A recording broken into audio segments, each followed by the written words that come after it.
की बारामतीमध्ये वहिनींचं रेकॉर्ड व्हावं अशी परिस्थिती आता तर आहे. आपल्याला माहिती आहे की खरं तर ही निवडणूक खूप दुःख अंतकरणाने बारामतीतले सगळे मतदार सामोरे गेले, कारण का दादाविना ही पहिलीच निवडणूक होती आणि दादांच्या जाण्याने ही पोटनिवडणूक लागली होती. परंतु दादांना एक श्रद्धांजली वाहण्यासाठी की जे काम या राज्यामध्ये दादांनी खूप राज्यासाठी काम केलं, बारामतीसाठी केलं आणि बारामतीच्या मतदारांनी हा कौल वहिनींच्या रूपानं दिलेला आहे. निश्चित प्रकारे वहिनी दादांची स्वप्न, दादांचे विचार, दादांची शिकवण, दादांचा एक आदर्श घेऊन बारामती बरोबरच राज्याचा निश्चित प्रकारे विकास करतील, हे राज्य पुढे नेण्यासाठी प्रयत्न करतील. या निवडणुकीमध्ये या राज्याचे मुख्यमंत्री देवेंद्र फडणवीस साहेब असतील, उपमुख्यमंत्री एकनाथजी शिंदे साहेब असतील, सर्वच महायुतीच्या घटक असतील आणि विरोधी पक्षाचे सुद्धा सर्वच पक्ष असतील, या सर्वांनीच सुनेत्रा वहिनींना जे सहकार्य केलं त्याबद्दल मी एक दादांच्याच वहिनींच्याच एक महायुतीतला एक घटक या नात्यानं मी सर्वांचे आभार मानतो.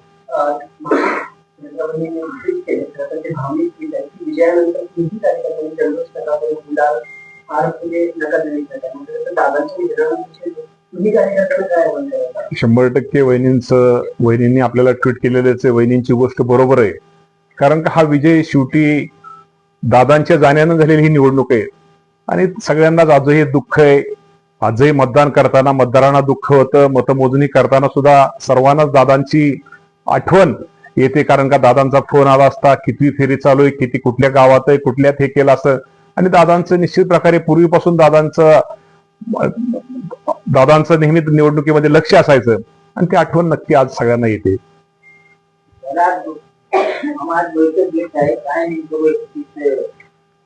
बैठक म्हणण्यापेक्षा आमच्या ही अधिकाऱ्यांची एक कार्यशाळा आहे. आपल्या सगळ्यांना माहिती आहे की हवामान विभागाने ह्या वर्षी एल निनोचं संकट येईल आणि पाऊस आपल्या राज्यामध्ये कमी पडेल, तर निश्चित प्रकारे शेतकऱ्यांना खूप अडचणी येतील आणि या एल निनोच्या पार्श्वभूमीवर आमच्या अधिकाऱ्यांनी काय नियोजन असणं गरजेचं आहे, या बाबतीमध्ये काय केलं पाहिजे, शेतकऱ्यांना काय मार्गदर्शन केलं पाहिजे, यामध्ये आज या थोड्या दिवसामध्ये शेतकऱ्यांसाठी एखाद्या कुठल्या योजना आणल्यानंतर त्या शेतकऱ्याला कमी नुकसान होईल, हा आमचा उद्देश आहे. चाऱ्याचा विषय असेल, चाऱ्याच्या बाबतीमध्ये सुद्धा निश्चित प्रकारे शेतकऱ्यांनी काय करणं गरजेचं आहे, काय केलं पाहिजे, या बाबतीत आजची बैठक आहे.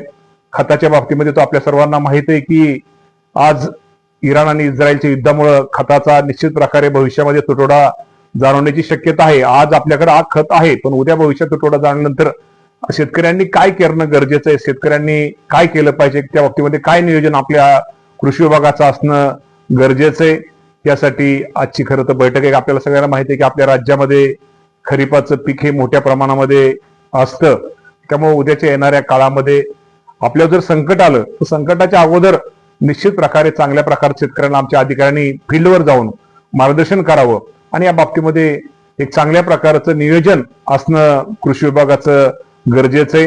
त्यामुळं अगोदरच आम्ही ती काळजी घेतोय आणि त्या निमित्तानं आजची बैठक आम्ही घेतोय.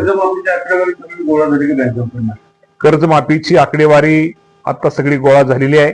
त्या बाबतीमध्ये राज्याचे मुख्यमंत्री लवकरच तो निर्णय घेतील आणि त्या बाबतीमध्ये काय अटी आणि शर्ती किंवा त्या बाबतीमध्ये काय करणं गरजेचं आहे, हा संपूर्ण अधिकार हा मुख्यमंत्री साहेबांचा आहे.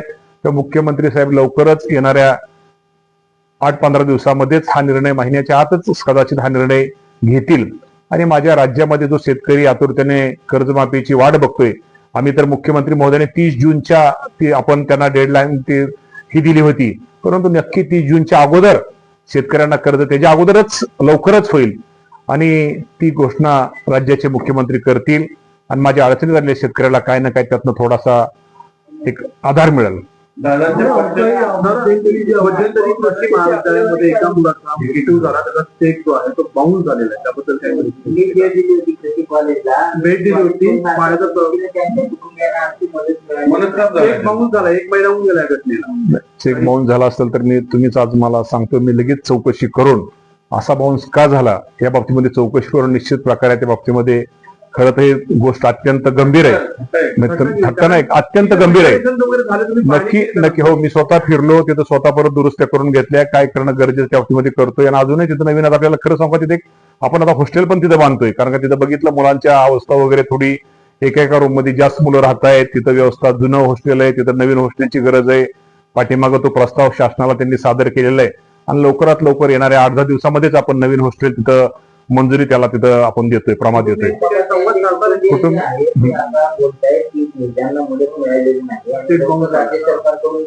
या बाबतीमध्ये कुलगुरू त्यांच्याशी बोललेले आहेत, कुलगुरू त्यांच्याशी बोलतायत. या बाबतीमध्ये अधिक माहिती घेऊन नक्की त्या कुटुंबाला मदत झाली पाहिजे. त्या बाबतीमध्ये निश्चित प्रकारे त्या बाबतीमध्ये योग्य ती दखल घेतली जाईल. 2 महिन्यापूर्वी तिथे अवकाळी पाऊस झाला, त्याची काही प्राथमिक अहवाल आले शेतकऱ्यांना नाही, अवकाळी पाऊस आल्यानंतर मदत ही दिलीच जाते. आपल्याला माहिती आहे की एनडीआरएफच्या नियमाप्रमाणे पाऊस झाल्यानंतर त्याचे पंचनामे आपले आमचे कृषीचे अधिकारी आणि महसूलच्या अधिकाऱ्यांनी पंचनामे त्यामध्ये केलेले आहेत. आणि जे नुकसान झाले ते नुकसान निश्चित प्रकारे त्या बाबतीमध्ये निश्चित प्रकारे माझ्या शेतकऱ्यांना मदत केली जाईल. आज कृषी आयुक्त आपल्या सगळ्यांना माहिती आहे की निवडणूक, मला वाटतं त्यांना आता ह्याची जबाबदारी, आसामची जबाबदारी. त्यामुळे कृषी आयुक्त आज त्या मिटिंगला घरी नसले तर शेवटी ते ऑनलाईन असतात, ते सगळी माहिती घेत असतात. कृषी आयुक्त पण नाहीत, सेक्रेटरी पण ते पण पश्चिम बंगालला आहेत. आमचे हे पण मला वाटतं हे जे पण अधिकारी बऱ्यापैकी यायला आहेत, परंतु अधिकाऱ्यांचा विषय हा खालच्या अधिकाऱ्यांचा विषय. त्यामुळे हे अधिकारी ऑनलाईन मिटिंग थांबतील मिटिंगला, पण त्यात काय अडचण नाही. तेव्हा मिटिंग मंत्री घेऊ शकतो, अधिकाऱ्यांना नियोजन चांगल्या प्रकारचं करू शकतो. आणि या बाबतीमध्ये नंतर उद्या 2 दिवसांनी आल्यानंतर या बाबतीमध्ये आढावा घेतील. ते परत त्यात आपण जे सूचना केल्या त्यात अजून ऍड करतील की आपल्याला शेवटी शेतकऱ्यांना मदत करणं गरजेचं आहे. निश्चित प्रकारे नरेंद्र मोदी साहेबांनी जे या देशामध्ये नरेंद्र मोदी साहेबांनी जे काम केलंय आणि मोदी साहेबांवर एक जनतेचा, आता आपण असं दिसतंय की देशातल्या सगळ्या जनतेचा मोदी साहेबांवरती एक विश्वास आहे.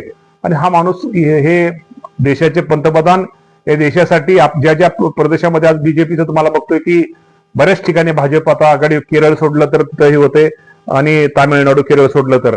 त्यामुळे जनतेने निश्चित प्रकारे हे मोदी साहेबांच्या विश्वासावरती सर्वांना मत दिलेलं आहे. आमच्या पक्षाचं म्हणजे आम्ही ते युतीच आहे आमची, त्यामुळे आमच्या पक्षाचा विषयच नाही. आमचा पक्ष काय राष्ट्रीय पक्ष नाही. आमचा पक्ष राष्ट्रीय म्हणजे आमचा राष्ट्रीय पक्ष आहे, पण जे मोठे पक्ष आहेत ते आमचे मोठे भाऊ आहेत. दुसरं असं मामा, दादांच्या पक्षात म्हणजे दादांचं अकाली निधन झाल्यानंतर जिथे जिथे दादा अध्यक्ष होते तिथे तिथे वहिनी वारसदार म्हणून, राष्ट्रीय वारसदार म्हणून तिथं त्यांची नेमणूक झाली, नियुक्ती झाली. डीसीएम पद असेल, इतर पद असतील, पक्षातील राष्ट्रीय अध्यक्षपद, अगदी खो खोचंही अध्यक्षपद त्यांना मिळालं. पण काल ऑलिम्पिक संघटनेची निवडणूक झाली, जे दादांनी अक्षरशः अगदी अमित शहापर्यंत म्हणून, कारण तुमचं वर्चस्व होतं, तुमचं बहुमत होतं म्हणून दादा तिथे अध्यक्ष आले ऑलिम्पिक संघटनेचे. पण दादांच्या पक्षात भाजपने कुठेही तुम्हाला विश्वासात न घेता त्या अध्यक्ष पदावर अक्षरशः ताबा घेतला आणि आता तिथे मुरली मोहोळ अध्यक्ष झाले. तुमच्या पक्षाला माहितही नव्हतं की ऑलिम्पिकचा अध्यक्ष मुरली मोहोळ घेत आहेत. आणि इथं चूक नाही झाली, कारण तिथं वहिनींना खरं प्रोसेसनी तिथं येता आलं असतं, अध्यक्ष होता आला असतं. ही चूक कोणाची? कोण म्हणतं आम्हाला माहिती नव्हतं. मग कसं काय झालं? ऑलिम्पिकचं पहिल्यांदा असं मी त्या प्रक्रियेमध्ये होतो, त्या बाबतीमध्ये असं ठरलं होतं की पहिले 2 वर्ष अजितदादा राहतील, म्हणजे 2-2.5 वर्ष दादा आणि 2.5 वर्ष मुरली अण्णा मोहोळ राहतील. आणि त्यानंतर आपल्याला माहिती आहे दादा तर आकस्मिक दादा गेल्यामुळं शेवटी त्या जागेवरती ते जे डायरेक्टर बोर्ड आहे त्यांचं कुठलं ऑलिम्पिकचं, त्या बोर्डामधले सेकंडला मग त्यांचं मुरली अण्णा मोहोळ म्हणून त्यांची तिथं निवड, त्यांची त्यामुळे निवड झालेली आहे. आणि वहिनी खो खोच्या टीम मधनं गेले तर वहिनी अजून तिथं सदस्य ह्याच्यामध्ये झालेली नाहीत. त्यामुळे वहिनीला तशी तांत्रिक थोडी वहिनींना अडचण होती. जर वहिनींना अडचण नसती तर वहिनी 100% अध्यक्ष झाले असते. मग ते करता तसं नाही, अडचण आहे आयला नाही. पहिलं सदस्य खो खो नाही, खो खोच्या ह्यातनं सदस्य, त्यातनं त्यामध्ये त्या बोर्डा ह्याच्यावर गेल्या, मेंबर झाल्या. मेंबर सदस्य त्या मेंबर मधनं निवड असती, तर हे मेंबर पहिलेच आहेत. आपण एखाद्या संचालक बोर्ड करतो, एखादा संचालक त्यातनं गेल्यानंतर तिथं आपल्याला नंतर नवीन संचालक लगेच भरता येत नाही, त्याला प्रोसिजर असती. पण ही आपल्याला अर्जंट हे करणं गरजेचं असल्यामुळं मुरली अण्णा झालेत. पण नक्की मुरली अण्णा वहिनींना पुढे भविष्यामध्ये जे टर्म मध्ये त्यांचं ठरलेलं आहे, अण्णांची टर्म ठरल्यानंतर वहिनीला तिथं संधी देतील. पण वहिनींना पहिल्यांदा अगोदर तिथं सभासद वहिनी झाल्या, वहिनींना सदस्य पण यावं लागलं. ती प्रोसेस का नाही झाली? एवढी मोठी पहिलं निम्मे अजितदादा निम्मे मुरल्यांना मूळ ठरलं होतं. त्यामुळे आताच्या बोर्डामध्ये संचालकच म्हणजे आपण आपल्या सोप्या भाषेमध्ये संचालकच वहिनी नसल्यामुळं तिथं वहिनी आज आता होऊ शकत नव्हत्या. तर वहिनी परत भविष्यामध्ये आता सभासद होऊन वहिनी संचालक होतील आणि भविष्यामध्ये मुरल्यांनाची पण टर्म झाल्यानंतर वहिनींना ती संधी मिळू शकते. पण वहिनी होणार की नाही होणार? 100% होणार. मुरल्यांना नंतर वहिनीच होणार. मग ही प्रोसेस आधी का नाही 3 महिने प्रोसेस असं काळ दुःखाचा काळ आहे, ह्याचा काळ आहे. आता ही प्रोसेस अगोदर करणं किंवा हे करणं बरोबर नाही आणि ते सदस्य वगैरे होणं हे बरोबर नाही. त्यामुळे संचालक वहिनींना तिथं करून नक्की वहिनी भविष्यामध्ये तिथं वहिनी अध्यक्ष मुरल्यांनांचं जे ठरलेलं दादांचा आणि मुरल्यांनाचा कार्यकाल जो ठरलेला आहे तो दादांचा कार्यकाल नक्की मुरल्यांनाच्या नंतर वहिनींना मिळेल. तुमचा दावा काय आहे ऑलिम्पिक स्पोर्ट्सवर? 100% होईल ना. दावाच आहे म्हणजे ठरलेलंच आहे आणि हे सगळ्या मुख्यमंत्री सीएम साहेबांसमोर सगळ्या गोष्टी ठरलेल्या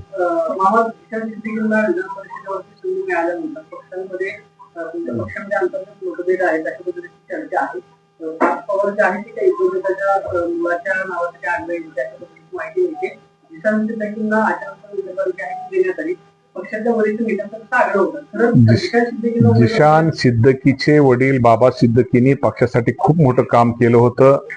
ते पण तुम्हा सर्वांना माहिती आहे की अभ्यासाने आपल्यामध्ये राहिलेले नाहीत. त्यामुळं त्यांचं पक्षासाठी खूप मोठं काम होतं. मुंबईमध्ये त्यांचं काम आहे. स्वतः बाबा सिद्दकी पुण्यामध्ये फार आपल्या राज्यामध्ये संघटन त्यांनी चांगलं केलं होतं आणि आज त्यांच्या पश्चात त्यांच्या मुलाला देणं खरं त्यांनाच ते द्यायचं होतं. परंतु त्यांच्या पश्चामध्ये त्यांच्यावरती त्यांचा एक हे राहिलेलं होतं. तो क्लेम त्यांनी पक्षाने त्यांना खरं तर देऊन खूप मोठं पक्षाने त्यांच्या बाबा सिद्दकींना खरं तर श्रद्धांजली दिलेली आहे. मामा दुसरा आता जो नागपूरचा नराधमा त्याच्या संदर्भात काल कोर्टात रिमांड करताना तो दादा खोटं बोलतो, त्याला कडक किती आंदोलन झाले. 100% असल्याला कडक कारवाई नाही, लवकरात हे करून त्यांना अशा लोकांना फाशी दिली पाहिजे. अशा नराधाम असे ते विकृत माणसांना फाशी दिली पाहिजे. त्यामुळे खूप काही गोष्टी त्यामध्ये आपल्या सगळ्यांना त्या गोष्टीचा अत्यंत वेदना होत आहेत, अत्यंत दुःख आहे. दुसरं दौंडला बघितलं, एक महिला कुटुंब नियोजन शस्त्रक्रिया तिचा नाहक जीव गेला. एक डॉक्टर एका दिवसात 97 शस्त्रक्रिया कसं काय करतो, ही पलटणवरला येतो. म्हणजे काय चाललंय ती? आता नक्की या बाबतीमध्ये माहिती घेऊन खरं तर असं तुम्ही म्हणता एवढ्या शस्त्रक्रिया एका डॉक्टरांनी केल्या नाहीत पाहिजे. या बाबतीमध्ये माहिती नक्की घेऊन त्या बाबतीमध्ये सरकार त्या बाबतीत त्याची नोंद घेऊन त्याच्यावरती कारवाई करेल. एवढी गंभीर घटना घडलेली आहे, घटनेला 8 दिवस होत आलाय, तरी देखील तुम्ही या जिल्ह्याचे मंत्री असून तुम्हाला एवढ्या गंभीर घटनेची माहिती देखील नाहीये. कुठल्या गोष्टी? ही दौंडची घटना, महिलेचा मृत्यू झालाय, डॉक्टरने चुकीच्या पद्धतीने ऑपरेशन केलं, चुकीची नस कापली, रक्तप्रवाह झाला, त्याच्यात त्या महिलेचा मृत्यू झाला. शेवटी कुठलाही डॉक्टर, आता मी डॉक्टरांची बाजू घेत नाही कारण हा विषय वेगळा आहे, या विषयावर बोलणं असं उचित नाही. शेवटी काय गोष्टी संवेदनशील असतात. या बाबतीमध्ये मी तुम्हाला एवढं म्हणतो की या बाबतीमध्ये असं कुठल्या डॉक्टरनी आपण तर सांगितलं की केलेलं असेल, त्याच्या बाबतीमध्ये नक्की आरोग्यमंत्री या बाबतीमध्ये त्यांनी आरोग्यमंत्री स्टेटमेंट पण त्या बाबतीमध्ये दिलेलं आहे. त्या बाबतीमध्ये निश्चित प्रकारे कारवाई केली जाईल. मुख्यमंत्र्यांना दिल्याबद्दल तरी आपण पुण्यातच बघितलं, भारतीय जनता पक्षाचे नेत्यांकडनं शुभेच्छा दिल्या जातात ते मंत्रिपदासाठी, सहकार मंत्रिपदासाठी. खरंच भाजपचा डोळा आहे आपल्या पक्षातल्या काही मंत्रिपदावर किंवा नेत्यांच्या. असं कोण बोललेलं नाही. आता खाली कोण काय बोलतं, खाली कोण शुभेच्छा देतं, याची जास्त आपण कधी चौकशी कोणी करत नाही. या बाबतीमध्ये त्याचा प्रत्येक असं त्यांचाही आमच्या ह्याच्यावरती डोळा नाही आणि आमचाही त्यांच्या ह्याच्यावरती डोळा नाही. महाशेवटचा प्रश्न आहे, बारामतीच्या राजकीय विजयानंतर बारामतीचं पुढचा राजकीय वारंवार कोण असेल तरी जयंत पवार यांनी लोकांची इच्छा आहे 2029 निवडणूक करावी. दुसरीकडे विजेंद्र पवार जे आहेत ते त्यांच्या विरोधात निवडणूक लढवतील असं रोहित पवारांनी सांगितलेलं होतं. आजच्या निकालानंतर पुढचा बारामतीचा राजकीय वारंवार ठरेल. बारामतीचा राजकीय वारसदार सुनेत्रा वहिनी. सुनेत्रा वहिनीच. मी आता तुम्ही आता विनाकारण तुम्ही हे करू नका ना. आता सुनेत्रा वहिनी खूप चांगलं काम करतील. तुम्ही सगळे, आपणच सगळी म्हणून सुनेत्रा वहिनीने परत राहू. 2029 सुनेत्रा पवारच बारामतीचे उमेदवार असतील. मग 100% उमेदवार असतील. काय त्याचं काय त्याला तेच असतील ना.